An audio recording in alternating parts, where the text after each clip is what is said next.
Bonjour, je suis content de vous retrouver. J'espère que vous allez bien. Souvenez-vous que les conseils que je vous donne ne remplacent pas les conseils d'un professionnel de la santé. Je vous invite d'ailleurs à en consulter un. Vous allez trouver plusieurs des conseils que je vous donne aujourd'hui dans mon livre Plus jamais malade, mon approche globale pour un corps en santé. Le fait d'être couché toute sa vie, ou en tout cas chaque nuit, on se couche toujours dans la même position. Il y a des personnes qui ne bougent pas non plus, qui restent dans la même position.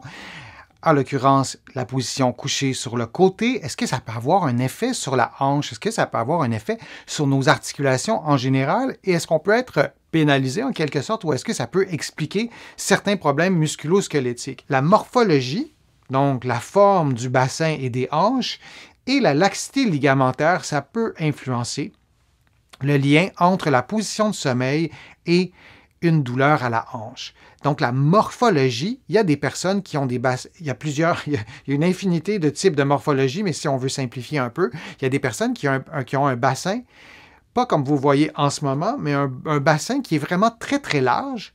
Disons que des personnes très, très minces, voire maigres, qui ont un bassin très, très large et qui ont une taille tout petite. Alors, caricaturons un peu, exagérons un peu les proportions. Alors, imaginez que vous avez un bassin très, très, très, très large et une taille très, très, très fine.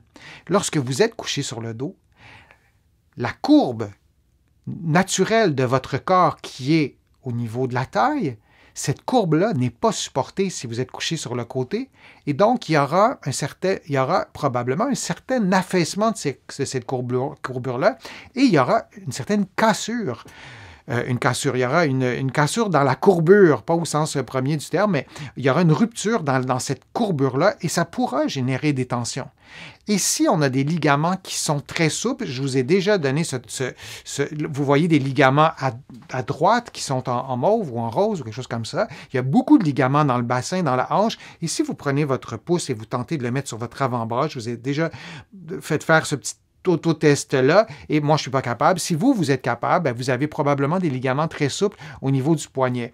Et si on faisait un test équivalent pour la hanche, on pourrait voir si vous avez des ligaments très souples, notamment dans votre bassin. Et si vous avez cette morphologie d'un bassin très large et une taille très fine, il y aura un stress supplémentaire probablement sur vos ligaments. Alors, c'est doublement important de choisir une position de sommeil qui soutient comme il faut vos courbures. Et si vous avez une morphologie qui est, j'allais dire, extrême, en fait, il y a peu de gens qui ont cette morphologie-là, c'est peut-être intéressant de mettre un coussin au niveau de la taille, adapté à votre courbure, que ce soit pour être confortable, pour éviter que cette courbure latérale-là ne soit pas supportée. Alors, c'est une première hypothèse. On pourrait peut-être se dire qu'avec une morphologie qui est ainsi construite, on est plus à risque de développer des douleurs au bas du dos et peut-être à la hanche si on dort toujours sur le côté. Et disons qu'on dort très profondément et qu'on ne bouge pas du tout, peut-être que ça pourrait contribuer à une douleur, à un problème de hanche.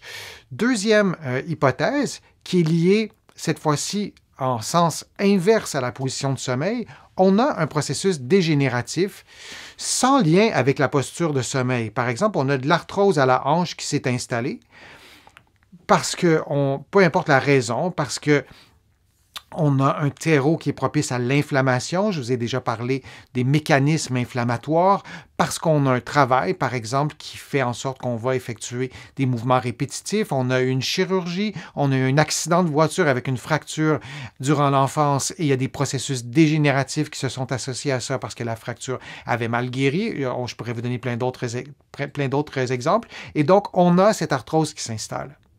Et lorsqu'on se couche sur le côté, on a peut-être cette sensibilité-là on a cette prédisposition à la sensibilité, à la douleur, et le fait de dormir sur le côté, peut-être toute la nuit sans bouger, déclenche une douleur, et c'est peut-être le seul moment où on aura de la douleur sur 24 heures, parce que c'est le seul moment où on est couché sur notre hanche, on ne bouge pas, et on reste comme ça pendant 5, 6, 7, 8 heures, et c'est peut-être suffisant pour provoquer de la douleur. Peut-être ajouter à ça une laxité ligamentaire, par exemple. Alors, on aura peut-être cette explication-là et ça nous dira que le problème vient pas de la position de sommeil, mais c'est plutôt que la position de sommeil exacerbe un problème déjà existant.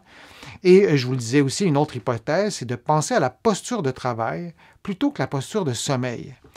Peut-être qu'on met à l'épreuve nos hanches parce qu'on a un travail très physique.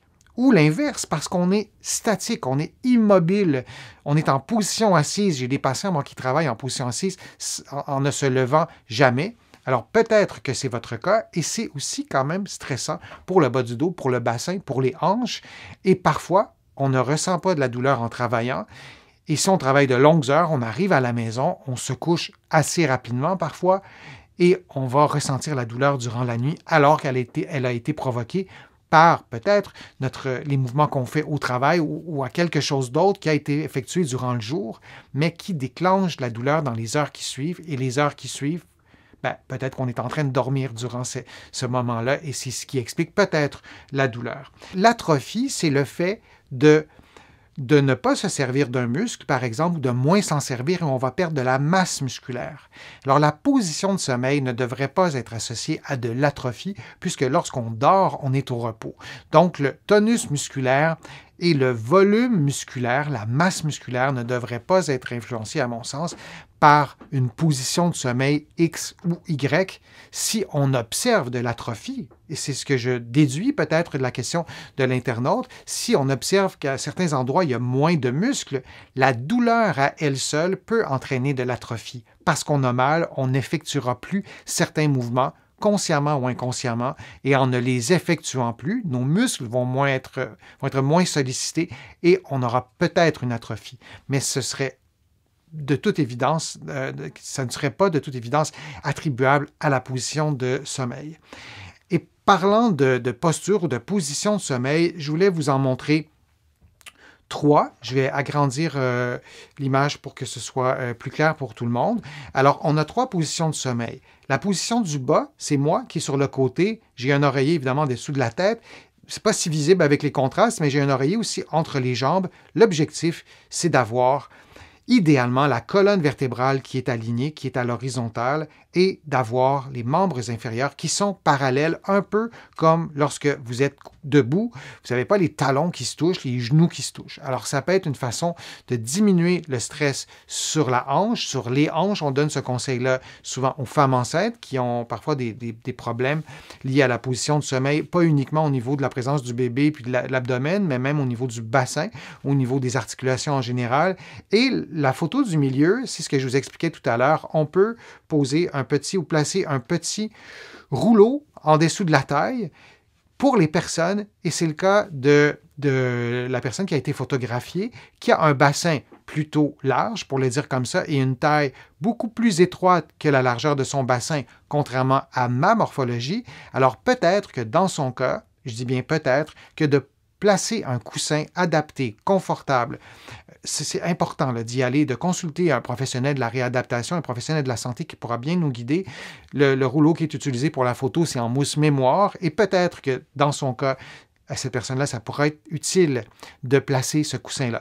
Quand je dis cette personne-là, je parle de la personne qui a été photographiée sur la photo que vous voyez. Et pour certains de mes patients, ce n'est pas nécessaire de placer le rouleau tout le temps. Lorsqu'il y a une douleur qui s'installe, lorsqu'il y a un problème au niveau de la hanche ou du bas du dos, ces personnes-là vont placer le rouleau et ça leur permet de mieux dormir. Et lorsque le problème est résolu, ils dorment à nouveau dans une position plus normale, disons plus habituelle, en ayant seulement le coussin entre les jambes. On aurait aussi pu ajouter des liens avec l'arthrite.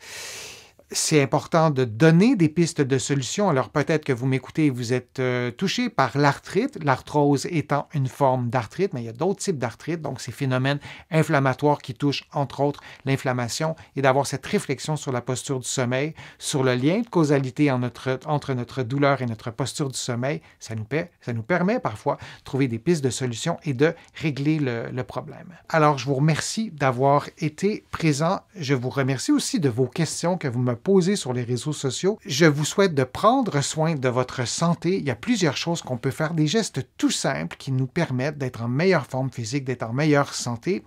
Je vous remercie aussi d'avoir contribué. Vous êtes plusieurs à l'avoir fait sur ma chaîne YouTube. Vous l'avez fait, oui, vous pouvez le faire aussi sur mon site web, le www.denisfortier.ca. Vous trouvez l'onglet Contribuer. Vous allez pouvoir aussi vous abonner gratuitement à une infolettre, à des courriels thématiques.